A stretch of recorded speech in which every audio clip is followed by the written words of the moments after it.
Hi guys, আপোনালোকৰ কি খবৰ? মোৰ ভালেই। আমি এতিয়া ওলাইছোঁ তিনিচুকীয়ালৈ। আমাৰ ককাইদেউহঁতে যাবলৈ ওলাইছে নাগালেণ্ড কৰ্মৰ কাৰণে, ঘৰ সংসাৰ কাৰণে। আপোনালোকে জানে আজিকালি ঘৰ সংসাৰ চলাবলৈ অসুবিধা। নাগালেণ্ডত যাবলৈ আহিছে। আপোনালোকে চাই থাকক কেনেকৈনো সিহঁতি যাত্ৰা আৰম্ভ কৰিছে।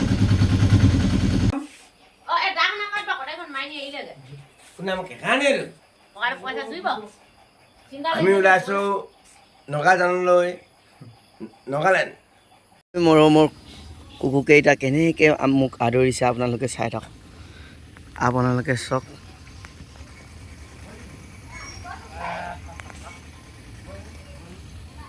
এনেকৈয়ে মোক মৰম কৰে। আৰু এজন ককাইদেউ নগালেণ্ডলৈ বুলি যাত্ৰা কৰিছে।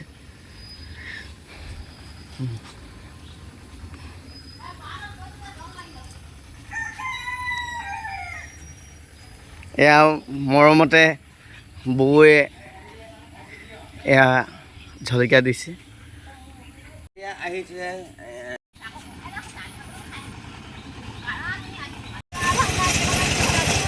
হাই গাইজ, এতিয়া মই ধান বনাব আহিছোঁ। এতিয়া মই চাহপানী খাইছোঁ। হেৰি নহয়, এই মেইলৰ মালিকনী বৰ ভাল। এইটো চাহপানী খুৱাইছে বুজিছ, খাই লওঁ দেই। সঁচাকৈ এই কেতিয়াবা এই চাহটো পাই বিৰাট কামত দিয়ে।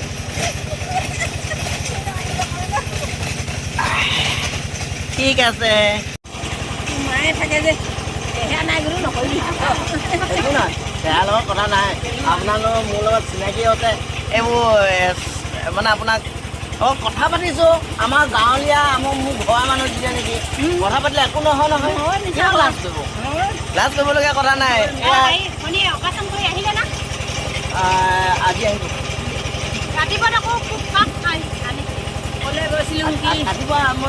ৰাতিপুৱা নগালেণ্ড গ'ল মোৰ কেকাই। পানীতোলাটো আহি লওঁ, আকৌ পানীতোলাৰ পৰা বিলাকতত যাবগৈ।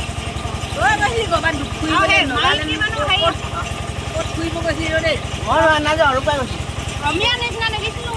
অমীয়া নহয়, বৌৱেও থ'ব গৈছিলে, মানুহটোক থ'ব গৈছিলে আকৌ।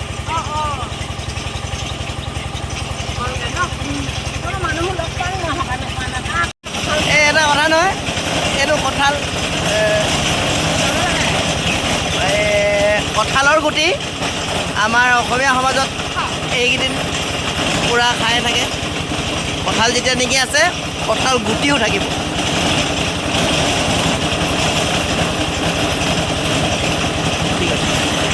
এই আমাৰ বৌ, এয়া মেইলৰ মালিকনী আহিলে মানে চাহপানী দিয়েই। ধান যিমানেই নবনাওক, কিন্তু চাহপানীটো মেইন।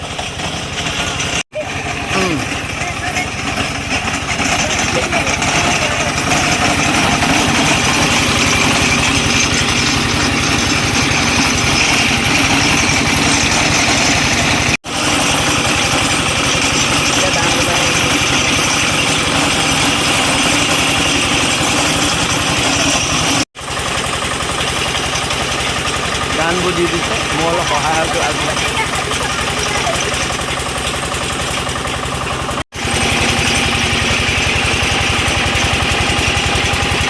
মাল পুৰা ভাল আছে দেই।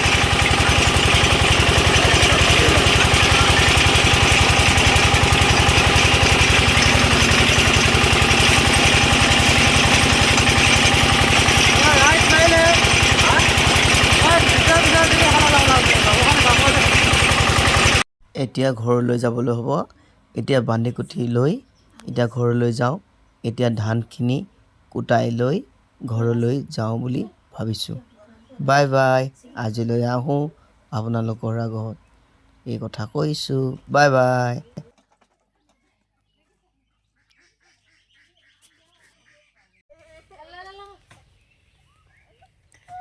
হাই গাইজ, কি খবৰ আপোনালোকৰ? ভালেনে? আপোনালোকৰ নিশ্চয় আজি গৰম লাগিছে।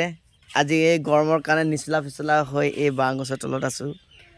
আৰু কি কৰিম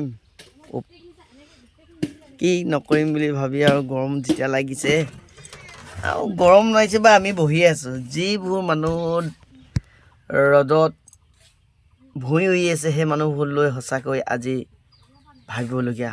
কাৰণ পানী গৰম, ৰ'দ যিটো সূৰ্যৰ প্ৰখৰ ৰ'দ কেনেকৈনো পাৰ কৰিছে কি মই অলপ সিহঁতৰ কাৰণে অলপ হ'লেও ভাবিছোঁ। আৰু কৃষক নহ'লে যিমানেই ইঞ্জিনিয়াৰ ডাক্তৰ যিমানেই যি নহওক কিন্তু খেতিৰ মেইন। গতিকে খেতিয়কলৈ অলপ মনত পেলাই সিহঁতৰ দুখ কষ্টবোৰ মনত পেলাই আজি মই